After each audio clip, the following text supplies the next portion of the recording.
For everyone who doesn't want to throw a Rolo, I got you covered with some of the best discs to forehand.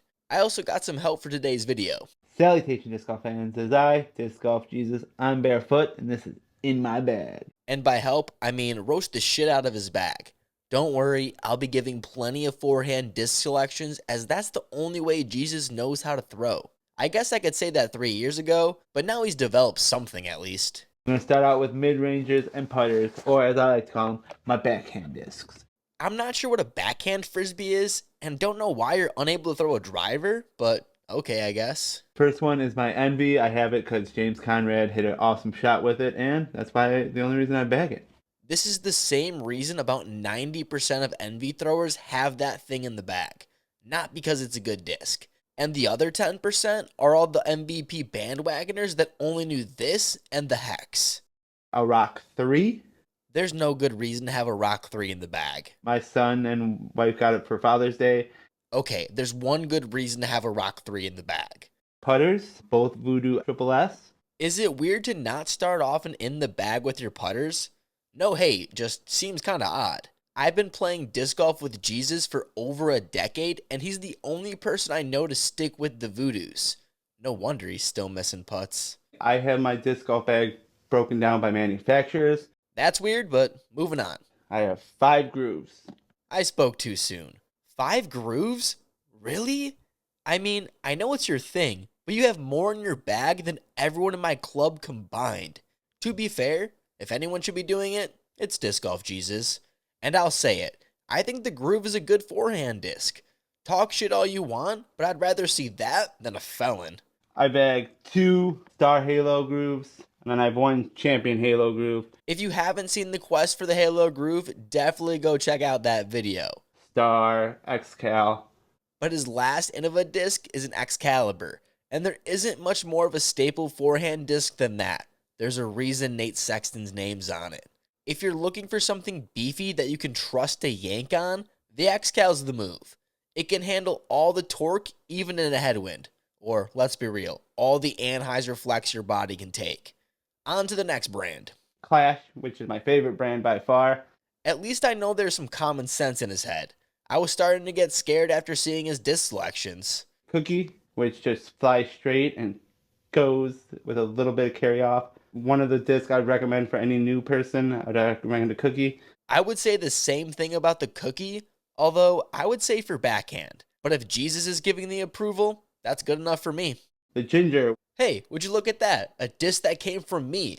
Wonder if we'll see any more of that. See, folks, that's called foreshadowing. Because my dumbass decided to take out the Firebird for the Ginger right before the Collegiate Nationals. And it went as dog shit as it sounds. My favorite one by Clash is the Salt. The Salt is basically Clash's best try at making the Destroyer. So for all you forehand masters, this is the disc for you. From my experience, they felt a bit more overstable than your typical Destroyer, which should be good for you young flexors over there. Eric Oakley Spice. I just have other discs that do the exact same thing, but it's still in my bag. Homie, I hate to break it to you, but all your discs are essentially the same. At least I know they all eat at Arby's. Next up, we got Discraft. Thoroughly enjoyed the Zeus, and then I lost it, and I watched a Berdogi video. It says Force is kind of like a Zeus, except it's a little for slower arm speeds, so I've been rocking this. Yeah, I don't think I ever said that.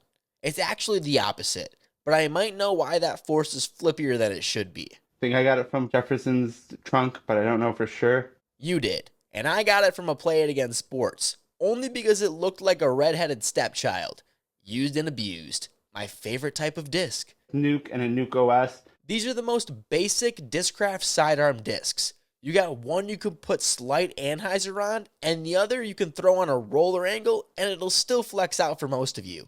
I don't really recommend something that overstable, as I don't see it being that beneficial. Besides, it's a utility disc that comes out once every 10 rounds, and I just call that a waste of space. Plus, with something this beefy, you gotta worry about the ground play, and that's too much thinking for people that bag Discraft. Now, we'll go into one of my sneaky favorite brands, Loft.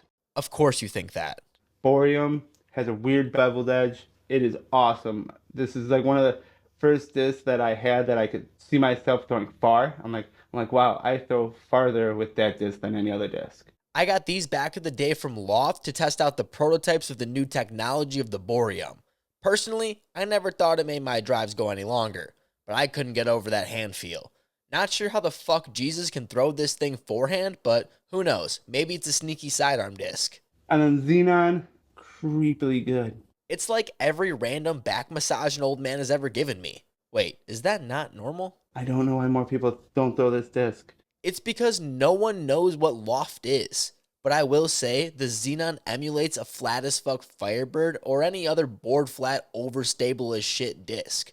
Reminds me a lot of the Splice. So probably should just get that if you want to karate chop forehands. Speaking of Discmania, let's go on to them now. Majesty, I don't know where it came from. I don't know how it was bought. I don't know. I just found it. And then it turns out that I love this disc. That's gotta be the reason most people bag a Majesty. That or it was free. Not sure anyone's serious who throws the active line. If I believed in flight numbers, it would look good. However, I do not. But I do believe in Disc Golf Jesus though. Doombird 3. This one I know got out of the trunk of Jefferson's car. Look at that, another one. But yeah, a great forehand disc. Too bad you won't find one under 70 bucks on eBay nowadays. Just do yourself a favor and get an FD3. It's the same shit minus the name brand. Or if you don't want to get made fun of, get a Firebird. I'm just now realizing Disc Golf Jesus doesn't bag a Firebird, which sounds insane to me for someone who only has been throwing forehands for over a decade and doesn't have that staple forehand disc. Like, what the fuck's going on here? Who's telling you to bag this shit? The way I got this disc is I went to a shop with Jefferson. I'm like, hey, what disc should I buy? And he's like, you should buy an MVP Fireball. And I'm like, okay, cool. Whatever. I stand by that choice. For the people that throw like a hibachi chef, that is. The Warbird. One of the forehand discs I would recommend to anybody. Remember when Jesus said he liked the Zeus earlier?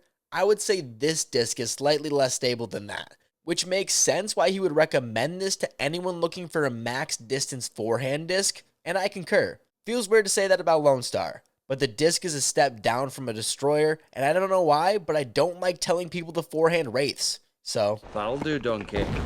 That'll do. So this is a dynamic disc. I'm currently accepting applications for a new uncle. I don't even care what the disc is. If you have dynamic in your bag, we can't be related. I already disowned my brother for using a river, and that's only latitude. Thought Space Synapse. I got this as a mystery disc twice. Now it makes sense why you've been throwing a Synapse. I was wondering how that found its way into your bag. I thought you were consciously wasting your money. That's a relief. Now you gotta ask Infinite why they keep bending you over. AGL Cedar. I lost mine. You should have kept it that way. Joking, the Cedar is like every other disc in this bag. Overstable and ready to handle that Annie. Which is why they make for good forehand discs. It's a Castoplast Rask. It has this little rim in there. And I put my finger like that, and I just throw it like that. What's up with you and these weird rimmed discs? I swear if I see you play every day until Casta makes a Halo Rask, we're gonna have to have an intervention. Which seems overdue for a guy who bags 5 grooves. I have a weird bag, guys. I bag so many companies. I bag so many discs. I'm a disc golfer that just goes to a hole and been like, you want to know what? I'm going to throw this frisbee right now. Might be weird to some people. You might see my discs all in the same thing and you're like, what are you doing? I don't know. I just go out and throw frisbees. That's all I do. Overall, I think Disc Golf Jesus has some solid forehand discs that everyone listening can check out if they need. I say that because most of these either came from the trunk of my car or were suggested by your boy. Hopefully there was something in here that can help your forehand game. If not, just do what every other person does and get a Destroyer, Firebird, and Zone, and you'll be set. This video leaned heavily on those people relying on flexing forehands, which is how most disc golfers do it if we're being honest. I'm guilty. It's just easier. But if you want to see some discs for more finesse sidearms that you can utilize in the woods, drop a comment and I'll see what I can do. For now, go check out the full Disc Golf Jesus in the bag where he goes more in depth for why he bags each disc and more. And do me a favor and go drop him a comment saying Verdogi sent ya. Maybe even say the groove sucks. I don't know, but the more we can support each other, the better. See, I can be nice. Just don't bag a Berg and we're chill. Oh yeah, and if you want to see why you should never in your fucking life bag a Castoplast Berg, check out the video right here.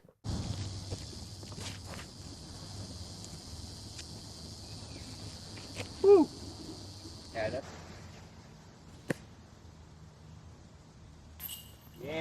was good. That was cool.